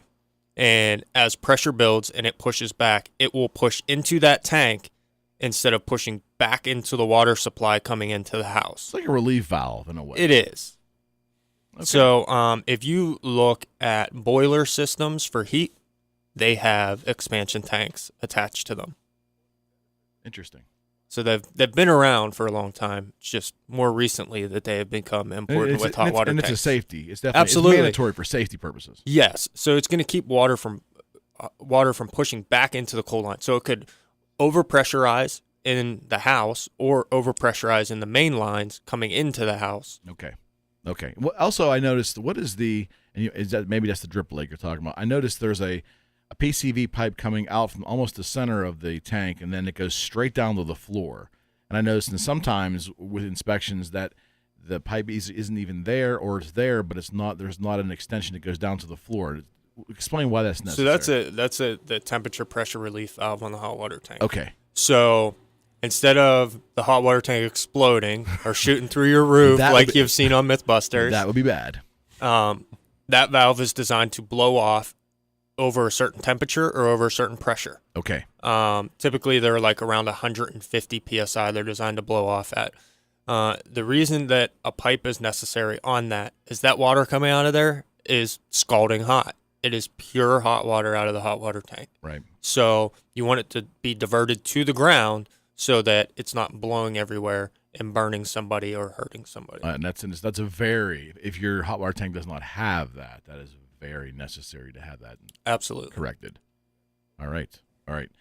Let's talk a little bit because we've gone, pretty much through the entire house now. If you see things with old carpeting and so forth, if a carpet needs stretched, or you on a stairway, potentially a railing is loose, or there's carpeting on a stairway that doesn't look right, these are all safety concerns that you naturally note as well in the report. Yes. So I don't care if the carpet is stained or old or anything like that. However, if there's a big crease in it, it then becomes a tripping hazard. Correct. So I'm going to bring that up. Anytime a railing is loose, it is going to be brought up because it is a safety hazard. If somebody would lose their balance or slip and fall into that, then they could fall down the steps or fall off a deck. Absolutely. What's if we move out of the house again, we go, because oftentimes if there isn't a patio, there typically either is a deck, could be an elevated deck or a ground level deck, but there's a deck, and then there's going to be some kind of landscaping, some kind of yard, generally speaking. Talk about any inspections you'll do out there. So the biggest thing that we're looking for as far as like landscaping is we don't want any trees or bushes up against the house. Okay, explain why, because I get asked this a lot. So if a tree or a bush is up against the house, you are providing a pathway for insects to the house. Okay. So ants love to hang out in trees. I kind of gathered that. If a tree branch is touching the house, you are giving that ant direct, easy access to the house. They probably love that. Absolutely. Also, you're going to allow squirrels, chipmunks, mice, easy access to the house as well that way. So say that they find their way through a vent in the roof space. You made it easy for them to get on your roof to do that. Understood. Also, they don't allow the house to breathe. So if it would rain and it is covered by branches from a large tree or a bush up against it, it can't dry out after the rain has passed. And so it keeping stays all that moisture moist. Is bad. Yes. Anytime you hold moisture to something, it results in bad things. Yes, it does, especially when you're thinking or talking about your home.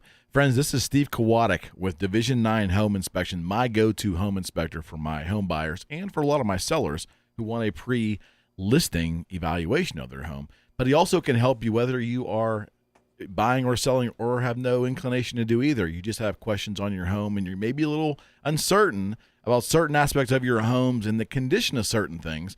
Steve's company here with Matt Pia, they can at Division 9 come and give you an inspection, and it's an assessment of the current state of your home. And they provide you an inspection report, which I like to call an owner's manual to the house, because that's kind of exactly what it is. Steve can provide this. The number to reach Steve is 412-350-8592. 412-350-8592. Why am I having trouble with that number? I have no idea. You call it enough. I do call it enough. Yeah, help me. But Steve's a great guy, and like I said, it's good to have a working understanding of your house. I mean, when I first became a realtor, I heard this term tossed around all the time, and that term was mechanicals. And I was like, what the heck is a mechanical? A mechanic's the guy that fixes my car. I just didn't know. And it's jargon, but, that refers to the mechanicals of the house, the HVAC.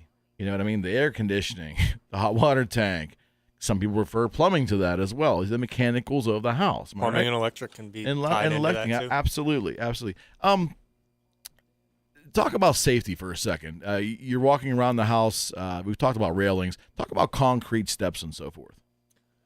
So with any steps, we want to make sure that the rise and run, so how high the step is and how deep the step is consistent throughout the staircase. Ah, okay. So there are parameters that all stairs should fall into. Okay. They could be altered slightly as long as they are consistent throughout that staircase. But if you're coming down a set of steps and say you're dropping 7 inches from each step to the next step, and then all of a sudden it's 12 inches. Gotcha. There's a good chance you're going to fall on your face. Gotcha. Okay. Because I know you've done that with a couple of the buyers that I had. There was a couple issues with there was a stairway, a multi-directional stairway, and you really took the seller to task on that because it was not in the best shape, but also it was broken in ways that made each step height different. Yes. And that was noted in your report. Yes. So the other thing, like with concrete stairs, we want to make sure that the whole stair is there. A lot of times what you see that helps. A lot of times what you see is what's called spalling, and that's where you see concrete basically deteriorating from the top. It almost looks like it's rotting away. Okay. You'll see that a lot in concrete stairs, especially if all concrete stairs have a slight angle to them. Yes. To the front of the step so that water sheds. Okay, water will run off so it doesn't get icy. Yes. Okay. Not all concrete guys are perfect. That doesn't always work out, right? So that can cause spalling to happen even more. And I mean, concrete naturally is going to age and it's going to start to deteriorate. So those are the things that we're looking for. Is just make sure that structurally they are sound and that there is good footing. All right. No, I get it because I will tell you that that's an overlooked part of the presentation oftentimes when you go to list a house. When you talk to someone about, hey, you're going to list your home, and they work so hard on the inside and they put some mulch around there and they really work hard on the outside. And then we look at the front concrete steps. Not only sometimes are they not presentable, but they're also dangerous. Yes. It is part of the presentation. It's curb appeal, first things you see, but that is something that an inspector is going to point out. If you think you can hide bad concrete, you can't. Am I right? Correct. So it needs to be patched. And even at the end of the day, if you don't redo the whole thing, because let's face it, concrete's very expensive. It can be. As long as they are patched and fixed to a point where they're not going to fall apart in a year, that's okay. Right. Understood completely. And before we go to break, one last thing too. A lot of times we have driveways with like retaining walls. Yes. Lots of different materials there. I've seen slate stacked up. I've seen just dirt sloped over. I've seen a lot of railroad ties and so forth. Talk about some of the inspections on those and why that's important. So obviously retaining wall is holding back earth. So it's very important. It can be dangerous if they are pushing or bulging when they come down. I'm not a fan of railroad tie or wood timber retaining walls because you are building in an end date of that being functional. It is going to rot. It is going to attract carpenter ants, possibly termites, because it is going to stay moist because it's buried in earth and it's wood. Just a bad combination. Railroad ties are very popular in construction in the 80s, like yes. the late 80s, early 90s. I saw it in a lot of planned developments. You would see railroad ties like kind of bordering your steps up to the house and things like that. And retaining walls as well for driveway. Absolutely. I mean, I'm not saying that we don't see them a Because lot. it was cheap? Is that why? Yes, it's cheap and it's easy. Okay. You don't have to be, a mason to figure out how to put some railroad ties up. Okay. It's easy to tie the walls back that way as well, which means like tie it into the hillside. Okay. Which kind of what helps hold it up. It's easy to do with that. However, they rot away quickly because it's wood buried in dirt. You stay away from railroad ties, if at all possible. If at all possible, stay away from wood, period. Especially when it's mounted into the ground. Yes. If it's mounted into the ground, don't use wood. For example, new code for decks and things like that with the supports, the columns. Yes. In the older days, we would just bury that in concrete in the ground. Right.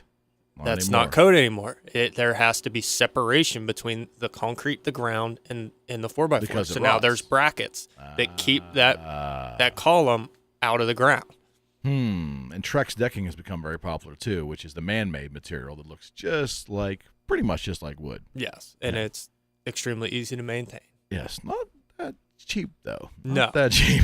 Friends, this show is always sponsored by our good friends at Frags Tags in downtown Coraopolis for all your title, notary, and transfer needs. That's right, Frags Tags. Contact Jonathan or Michelle. Tell them you heard it here on the Eric McKenna Show. Their number is 412-264-3018. Our go-to mortgage agent, Miss Leslie Raymond with Union Home Mortgage. She's there for your refi and your new mortgage origination help. She is phenomenal. That's Leslie Raymond with Union Home Mortgage, NMLS 13828729. 666. We have a phone call. Yes. All right. Another one of your great sponsors. All right. You should know who this is. Hi, you're on with Eric McKenna. Hey, it's Diamond Dave over at Big Bang Comics. I thought you were going to blow us off today.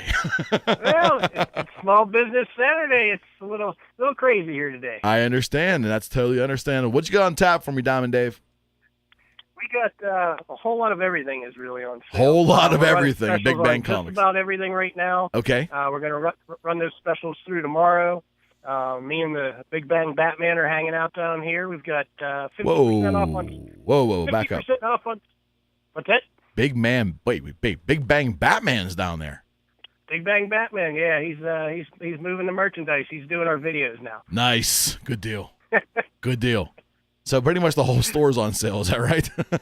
Pretty much, yeah. And those specials are running through tomorrow. We're doing 50% off on statues, and a lot of our back issue stock we have at 75% off, which makes those like 25 cents comic books.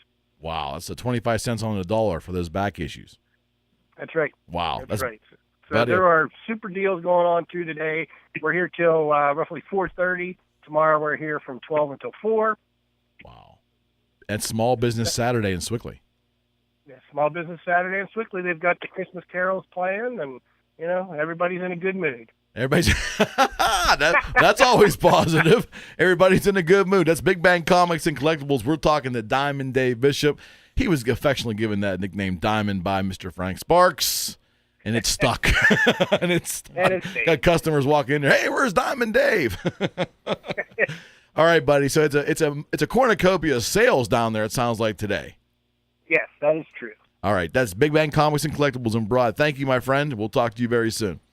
Sounds good. Have a good one. We'll talk to you. Bye. He's a hoot. Good guy. It's Dave Bishop, Diamond Dave Bishop, with Big Bang Comics and Collectibles on Broad Street in Swickley. Calls in and gives us the update and the special of the week every week on the Eric McKenna Show, sponsored by CallEric.com. Woo, we've been chatting quite a bit here. Are you going to push me to a break now? I'd say so. Okay. All right. We can do that. Yes. We'll come back for maybe the final segment or next to the final segment. No, I think it's the final segment. Okay. All right. Well, let's do it now then. We can pontificate when we come back. Yes. This is the Eric McKenna Show, sponsored by CallEric.com. Real estate talk and more every Saturday from 10 to noon here on 1230 WBVP and 1460 WNBA with my good friend Matt Durzik behind the big board. We will be, he promises me, right back.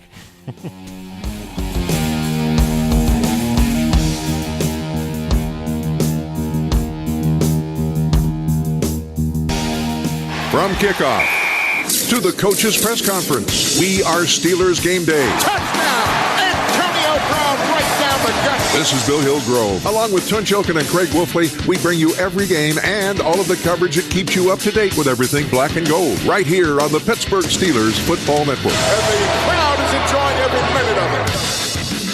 The Pittsburgh Steelers welcome the Green Bay Packers to Heinz Field for a Sunday night matchup. Coverage on Beaver County Radio will begin at 6:30, and kickoff for the Sunday night affair will be at 8:30. Local coverage is brought to you by Bowser Hyundai of Chippewa, the Medicine Stop Pharmacy, Town Square Restaurant, Moon Township Automotive, Friendly Federal Credit Union, Community College of Beaver County, the Beaver Falls Municipal Authority, Pride Transportation, Electric Garage Door Sales, and, of course, Beaver County's home for the black and gold since 1948, 1230 WBVP and 1460 WMBA. Hello, friends. This is Remaxed Advanced Realtor Eric McKenna with CallEric.com and host of Your Personal Realtor on 1230 WBVP and 1460 WMBA. I really hope you are enjoying today's show. Friends, did you know that I can be your personal realtor? That's right. If you're looking to list your home or buy a new home, call or text me today at 412-613-4466. That's 412-613-4466. Or send me an email at sold@calleric.com. That's sold@calleric.com. I just love it when listeners become clients. So why not contact me today and let me put my social media advertising to work for you. Together, we can reach your real estate goals. This is your personal realtor, Eric McKenna, with Remaxed Advanced Realtors and CallEric.com. Check us out at beavercountyradio.com.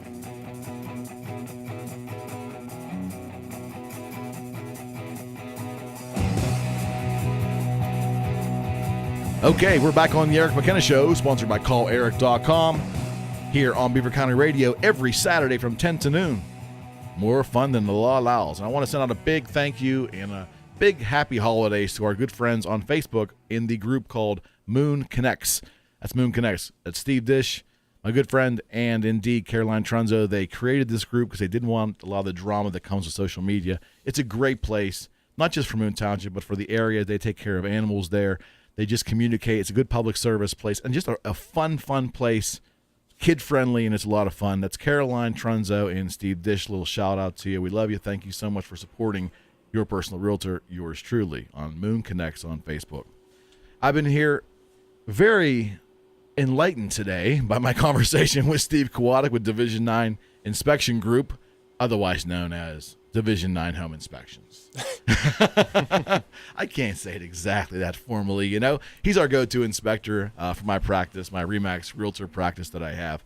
I've used them countless times. And, Steve, we've gone through the entire house here. We have a little bit of time left. I just want to touch on electrical briefly because we just ran out of time because, of course, we can't end the show without a little sports talk here. You know. So we have a little time here. Just touch a little bit on electrical if you can. So, I mean, the biggest thing that we're looking for is safety-related things. So Absolutely. We're going to check all the outlets. We're going to make sure that there are GFCI outlets in areas of water. And what that is a ground fault circuit interrupter outlet. So if you would have a wet hand and touch that outlet, instead of electrocuting you, it trips itself and shuts the power down to that outlet in milliseconds. Yes, it saves lives. Yes. So we're that's what we're looking for there. You know, we're looking for open junction boxes, so open wiring.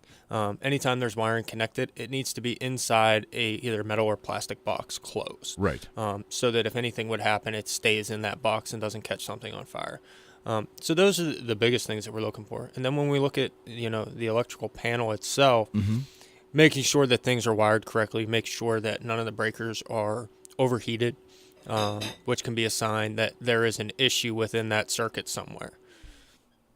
I understand that too because I was unfortunately pushed into electricity by a father who was an electrical contractor. So this is the part of your job that I actually have some actual knowledge of.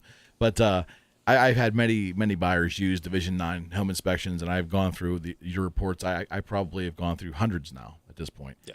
And I love the fact you're so thorough. And as a realtor, just reading the darn reports has made me a better realtor. It really has. And I want to thank you, again, Steve Kowatic here with me, and Matt Pia from Division 9 Home Inspections. We kid all the time. They're good friends, but they do great business. I have buyers that now are personal friends of these two guys because they just connected with them. They love the work they did. for them. They save them money. I mean, this is really about protecting yourself. I mean, your job, Steve, correct me if I'm wrong, is to protect your client. To show, you say, this is the current, Mr. Buyer, you're thinking of buying this house. We're here to protect you, and we want to make sure that what you assume is correct about this house is, and if it's not, here are workable solutions. And here's why it's not. Here's workable solutions. Am I right? Yeah, so we're looking for life safety issues. So there's a lot of things that if you're not trained to identify, you're not going to be able to identify a potential issue. So we want to make sure that the house that you're moving into is safe, that you're not going to get slapped with something that's going to cost you tens of thousands of dollars, in the near future. All houses are going to have some issues, and, we want people to understand that. No house is going to be perfect. Even brand new construction builds are not going to be perfect. Absolutely right. Everything has a little issue. My house has issues. I know of some of the issues, and I just haven't fixed them. Shame on you.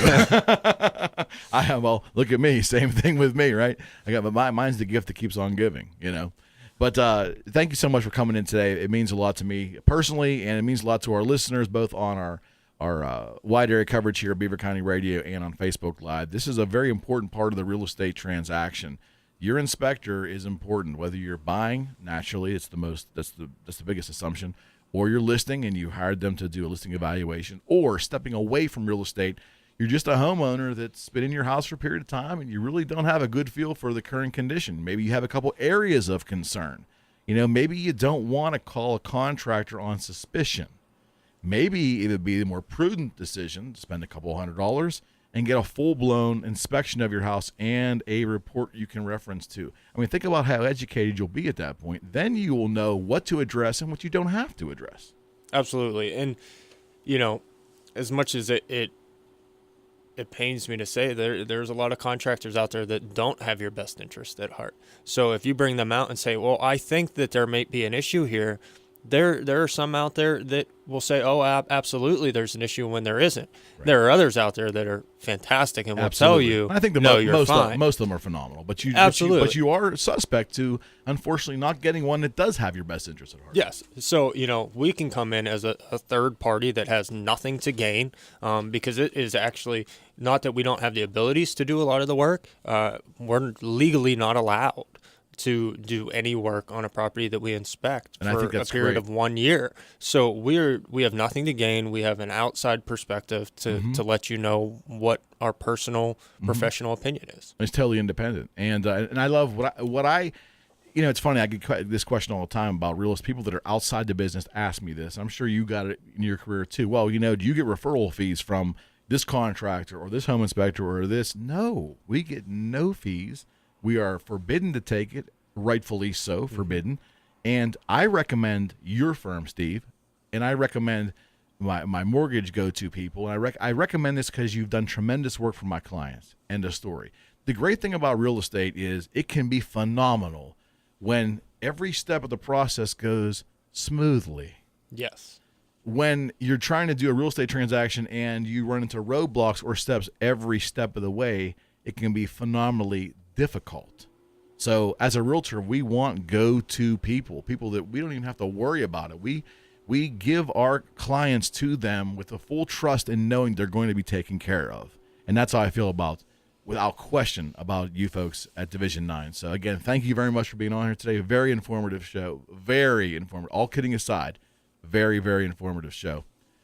Friends, I would like to be your personal realtor. That's right. If you are thinking of buying or selling your home in Beaver County, Allegheny County, Washington, Butler, wherever we're reaching you today, I'd like to talk to you. We do some very innovative things on the listing side. We use walkthrough videos. We use very creative walkthrough videos. We use very accurate photographs with integrity that basically show your house the way it should be. We don't embellish. We present it the right way for you.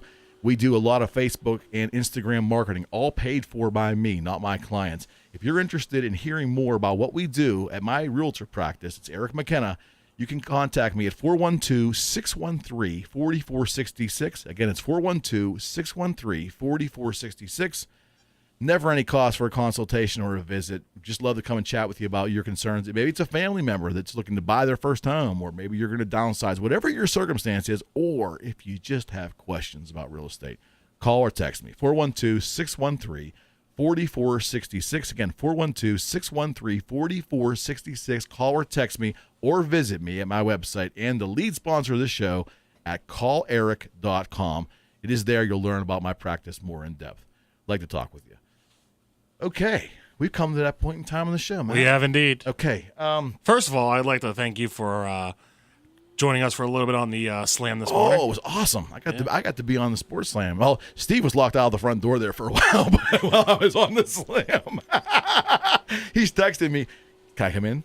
Can I come in? I'm like, no, I'm on the air. He's like, oh, did you start early?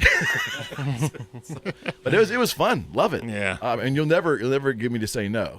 True. Put a mic in front of my face and away I go. It's like we're talking about Bucks. So it's like, no, he's in. Well, I want to ask you about the Steeler game on Sunday night, as I'm sure a lot of our listeners and watchers here on Facebook Live are going to be watching. Mm-hmm. I want Matt Durzik's take on this. I would say that the Steelers are going to win this game. And if the offense has a bad night, I highly doubt that the defense is going to do the same. I think the defense is going to have a good game. They're going to hold. Because here's the thing.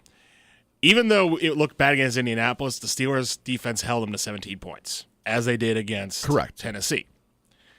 And I don't think that this offense that Green Bay has under Brett Hundley is capable of 17 points. On this defense, I would agree. Because I saw that game against Baltimore that Green Bay played. Mm-hmm. Awful. Agreed. Just they had no clue what they were doing. The Steelers have the propensity, though, to play down to opponents. Yeah, and I'm kind of worried that might happen again. But I think that, again, the Green Bay offense is so bad. They're home and it's at night. It's a national audience. They seem to rise at it. Well, Ben does. He seems to rise to the occasion. Yeah. And Antonio, well, you expect that out of him right. every week. Is Juju not playing? Is that Juju's correct? not playing, from what Greg tells me. So we have to tolerate the Marvis the powder, eh? Listen. As far as drama is concerned, he makes Antonio Brown seem like, a regular 9-to-5er. Right. As far as that goes. Right. But the reality is Martavis Bryant, for all his preening and, wanting to be out of Pittsburgh or asking for trades or whatever has been reported, in recent games, he has come up in big plays. Like, not offensive touchdowns or anything like that, but he's that guy that sort of, links the chain together. Like, if not for him getting a first down somewhere on that drive, the drive goes nowhere. I would agree with that. And realistically, we haven't heard anything crazy about Martavis Bryant about a month, so that also might 4 weeks of silence, I guess, is a good thing, eh? Yeah, that's a quarter of the season. So, and what's your thoughts on Le'Veon Bell here? On what is this week number? This is going to be week number 12. This is 12 already. Oh my goodness. Okay, so assess him at week 12. Difficult, eh? It's a little difficult. Realistically, I'm going to come out and say the last couple weeks he struggled. Yes, he has struggled the last couple weeks. Not that he's been bad, but he hasn't been the star. Like, he's carried the Steelers in some of these games. He didn't do it against Indianapolis. He didn't do it against Tennessee. But he always has that ability just to snap and break out. Isn't that? He's like a raging bull back there. Yeah. You know what I mean? You just never know. He breaks through the gate, he's done. There's a 180-yard game waiting there for him. Exactly. Yeah, and I wouldn't be surprised if that's the case this time around, too. Okay, so another little off-topic question in regards to that. I've been waiting to ask you this. So when I view this game on the TV Sunday night... Oh, boy, I feel like I know exactly where this is going to go. I want to know how many of these bright yellow seats am I going to just see? Because it doesn't matter if we're winning or we're losing. Those bright yellow seats, people not in their seats, people not at the game. How many of those are we going to see? That's a good question. Was it a wise decision for the Steelers and our tax money to make a stadium with bright yellow seats? You think that plays well to the national audience visually? You know what? You're the first person I think who's ever discussed this, and you're welcome. Yeah. Well, actually, I'll refine what I'm saying. You're the first person to talk this in regard to the Steelers. Okay. Now, of course, we know Pitt. They show the yellow seats all the time. Well, yeah, but that's expected. I mean, that stadium was built for the Steelers. But in terms of Steelers, I never thought about that way. And Pittsburghers are fickle. They leave early for stuff. I've never understood this about Pittsburghers. But I'm sure other cities too. But Pittsburghers really leave early. Got to beat the traffic. Got to be the traffic. So, it seems like on national broadcast, there's a lot of empty seats. Mm. Think about it. And they're bright yellow. They really visually stand out that way.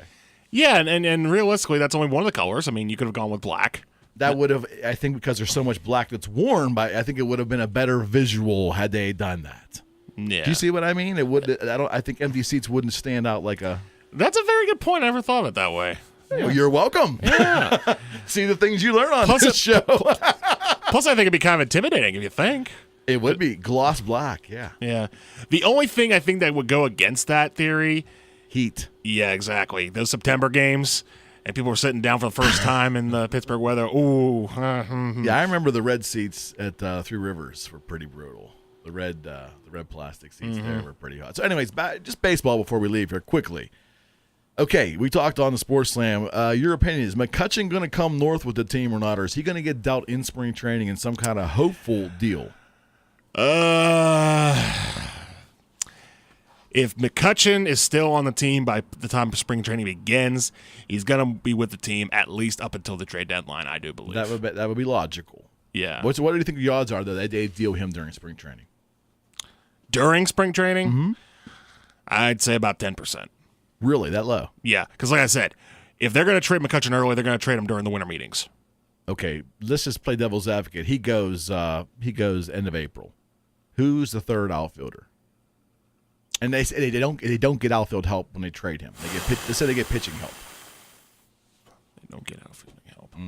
Who's your third outfielder for the Pirates if they are McCutchen-less at the end of spring training? I would have to imagine it would be Austin Meadows. Just because. Does he even exist? I guess. Is he like a fiction? I think of Nutting and I think of him. It's like a fictitious character. I don't think even Nutting, I had to be shown a photo of him on social media to even know who he was. Yeah. Can we maybe package them together in a deal and trade them off somewhere? Yeah, trade him to Cleveland and get Clevenger. I mean, I'm just saying. I mean, Austin Meadows, we hear, and it doesn't materialize. The only other option I could see for the Pirates of the current roster that we know of in outfield, and I hate to say this because I don't hate to say this, but I think he's been a solid enough an outfielder. What do you think I'm going to say? Predict? Osuna. Oh no! Oh, No, I was going to say Osuna. I was actually going to go a little bit more experienced. Rodriguez. Oh, don't. Oh, please. No. Oh, come on. How about a real Major League Baseball player? Oh, come on. Okay. So there's a storybook. He comes back after this horrific accident. I get it. He's a sweet guy. You can't find a guy that talks anything bad about him. And he hits a home run his first at bat. It was great. It was good theater. It was good. Yeah. The town needed it at that moment. And then he goes and hits below 200 for the rest of the season. Oh, yeah, of course. The Pirates bench was the only bench in baseball last year that when the season of all the teams that was under 200. Yeah. Each person coming up the pitch hit was batting under 200. No, I get it. I'm just going based on defense. I think defensively, Sean Rod could be worthwhile. In the outfield. I know his bat stinks. You don't have to tell me that his bat stinks. But I'm saying to you, this is the major leagues. Can you really go into the start of a season and have that can you carry a 180 hitter? Maybe 190 if he gets enough bats. Can you carry that? I guess the only argument in that case is you could say that, hey, 190 is better than 0-0-0, and that's what Austin Meadows has at the moment because we don't see who he is. I say if Austin Meadows is a real person, if it's bring him out during spring training. Bring him up, and let's just see what they have, and let's just see what they go. But, friends, it's been great. I really appreciate all of you on Facebook Live. It's been a very raucous day here. Thank you so much. We've got the show taped. We'll mix this and put it on our website at calleric.com. Special thanks to Matt Durzik, as always, the man behind the big board, taking care of business, keeping me in line, or somewhat anyways, right? Yeah. And our resident sports expert here at the station, along with Frank Sparks and Greg Benedetti. Every Saturday, they have the Sports Slam, and I believe that's from 8 to 9:45. It'll be from 8 to 10 next week. That's right, because there's no lead lap, yes. And then we'll come around right after that from 10 to 12 next week on the Eric McKenna Show, sponsored by CallEric.com. This is your humble host, Eric McKenna, and this is 1230 WBVP in Beaver Falls and Chippewa, and 1460 WMBA in Ambridge and Moon Township. And it's now time for Lincoln Learning Solutions. Have a great week. Woo! That was Thanks for listening to The Eric McKenna Show. Content and sponsorship is provided by Eric McKenna, and the show is brought to you by CallEric.com. Tune in next Saturday at 10 a.m. for another edition of The Eric McKenna Show right here on Beaver County Radio, 1230 WBVP and 1460 WMBA. Welcome to Frontiers in Learning, a recorded show highlighting local educational opportunities along with news and information concerning local institutions in Beaver County. Content and sponsorship is being provided by Lincoln Learning Solutions.